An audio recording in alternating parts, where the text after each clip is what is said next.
বিসমিল্লাহির রহমানির রহিম। কাছে ও দূরে যে যেখান থেকে আমার ভিডিও দেখছেন, আশা করছি আল্লাহর রহমতে অনেক ভালো আছেন। আজকে শেয়ার করব শবে বরাত স্পেশাল শাহী সুজির হালুয়া। এই হালুয়া খেতে ভীষণ মজাদার হয়ে থাকে, তাই দেরি না করে এই শবে বরাতে ঝটপট সুজি দিয়ে এই হালুয়া বানিয়ে প্রিয়জনদেরকে উপহার দিতে পারেন। তারা এই বরফি বা হালুয়া দেখে খুবই খুশি হয়ে যাবে।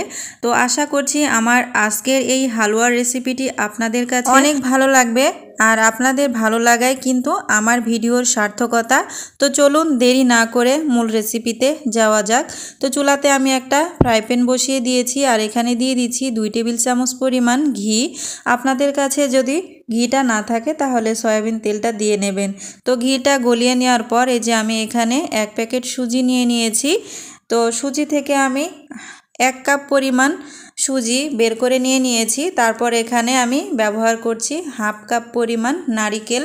এটা আমার ফ্রোজেন করা ছিল। আপনাদের কাছে যদি টাটকা নারিকেল থাকে সেক্ষেত্রে ব্যবহার করলে কিন্তু এই হালুয়াটা খেতে আরও বেশি সুস্বাদু হবে।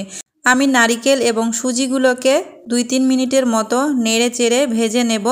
এই যে ভেজে নেওয়া হয়ে গেছে, এবার আমি এখানে দিয়ে দেব টকবগে গরম দুধ। আপনারা চাইলে এখানে পানিও দিতে পারেন, তবে দুধ দিয়ে এই রেসিপিটি করলে কিন্তু খুবই বেশি ভালো লাগবে, এজন্য চেষ্টা করবেন দুধ দিয়ে করার। তো দুধটা দিয়ে নিয়ে খুব ভালো মতো নেড়ে চেড়ে মিশিয়ে নিচ্ছি, দেখতেই পাচ্ছেন। তো এখানে আমি দিয়ে দেব সামান্য পরিমাণ লবণ। মিষ্টি জিনিসে আপনারা যদি লবণ খেতে না চান সেক্ষেত্রে স্কিপ করতে পারেন। এখানে আমি প্রথমত 1 কাপ পরিমাণ চিনি দিয়ে নিলাম, পরে যদি লাগে আমি আবারও দিয়ে নেব। তো চিনিটা দিয়ে নেওয়ার পর আবারও নেড়েচেড়ে নিচ্ছি। চিনিটা দিয়ে নেওয়ার পর কিন্তু এটা অনেকটা পাতলা হয়ে যাবে, তো ভয়ের কিছু নেই। চুলার আঁচটাকে একটু বাড়িয়ে দিয়ে নেড়েচেড়ে নিলেই কিন্তু খুব সহজেই শুকনা হয়ে যাবে। হালুয়াটা শক্ত হয়ে যাওয়ার আগে আমি এখানে দিয়ে দিচ্ছি 2 টেবিল চামচ পরিমাণ গুঁড়া দুধ। গুঁড়া দুধটা দিলে কিন্তু খেতে অনেক বেশি ভালো লাগবে, আর এ পর্যায়ে গুঁড়া দুধটা দিলে কিন্তু খুব সহজে হালুয়ার সাথে মিশে যাবে, এই জন্য চেষ্টা করবেন গোটা না হওয়ার আগেই দিয়ে দিতে। তো গুঁড়া দুধটা দিয়ে আবারও খুব ভালো মতো নেড়ে চেড়ে নিচ্ছি। আর স্ট্রং ফ্লেভারের জন্য আমি এখানে আরও হাফ চামচ পরিমাণ দিয়ে নিলাম ঘি। সেক্ষেত্রে কিন্তু তলাতে লাগবে না, আবার ফ্লেভারটাও অনেক বেশি স্ট্রং হবে, খেতে ভালো লাগবে। তো নেড়ে চেড়ে আমি এখানে একটা শক্ত ডোয়ে পরিণত করে নিচ্ছি। তো এটা ঠান্ডা হয়ে গেলে কিন্তু আরও অনেকটা শক্ত হয়ে যাবে। তো আমি চুলা জালটাকে অফ করে দিয়ে যে এখানে আমি একটা স্টিলের ডিশ নিয়ে নিয়েছি। তো এই ডিশে আমি হালকা করে একটু ঘি ব্রাশ করে দিচ্ছি যেন না লাগে। তো এবার আমি সেই ডিশে এই হালুয়াগুলোকে উঠিয়ে নিচ্ছি। তারপর এখানে একটা স্প্যাচুলার সাহায্যে এগুলোকে মেলে দেব যেন ঠান্ডা হয়ে যায়। তো দেখতে পাচ্ছেন আমি খুব সুন্দর করে মেলে দিয়েছি। তো ফিরে আসব ঠান্ডা হয়ে যাওয়ার পর। দেখুন ঠান্ডা হয়ে গেছে। এবার এটাকে আমি খুব সুন্দর মতো মথে নেব, তাহলে কিন্তু সুন্দর একটা স্মুথ ডো হবে। আর ডোয়ের উপরে কিন্তু নির্ভর করে যে কোনো ধরনের শেপ।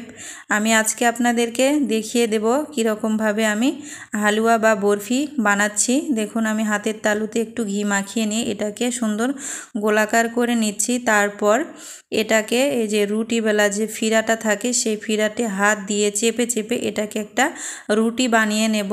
আপনাদের কাছে যদি মনে হয় যে বেলন দিয়ে করলে ভালো হবে সেক্ষেত্রে বেলন দিয়েও করতে পারেন। এই যে আমি কুকি কাটা নিয়েছি ফুল ডিজাইনের, আর এরকমভাবে কিন্তু বরফি বানালে বাচ্চারা সহ যে কোনো মানুষ অনেক বেশি পছন্দ করবে। আর সবাই তো ফুল কম বেশি পছন্দ করে, আর ফুলে যদি এইরকম একটা বরফি বা হালুয়া সামনে পাওয়া যায় তাহলে কিন্তু সবাই অনেক বেশি আনন্দ সহিত এই রেসিপিটি খাবে। তো বন্ধুরা দেখুন আমার এই ফুলের এই বরফি রেসিপিটি কিন্তু তৈরি হয়ে গিয়েছে। মাশাআল্লাহ, দেখতেই পাচ্ছেন, দেখতে কিন্তু অসম্ভব সুন্দর লাগছে। তো আমি আপনাদেরকে একটাই দেখিয়ে দিলাম, আর যেগুলো বেঁচে গিয়েছে সেগুলো দিয়ে কিন্তু আমি আরও বানিয়ে নেব। দেখুন কত সুন্দর ফুল হয়েছে। আপনারা চাইলে এটাকে 3 কোনা শেপ বা যাকে বলে নেমকি শেপ এইগুলো দিয়ে বানিয়ে নিলেও কিন্তু অনেক বেশি ভালো লাগবে। তো আমি আরেকটা ডিজাইন আপনাদেরকে দেখিয়ে দিচ্ছি। এই যে সামান্য একটু লেচি নিয়ে আমি এটাকে গোলাকার করে চমচমের শেপ দিয়ে নিচ্ছি। তারপর দেখুন ম্যাজিকের মতো একটা ফুল বানিয়ে নেব। তো ফুলটা বানিয়ে নেওয়ার জন্য এখানে আমি একটা কাঁটা চামচ নিয়েছি।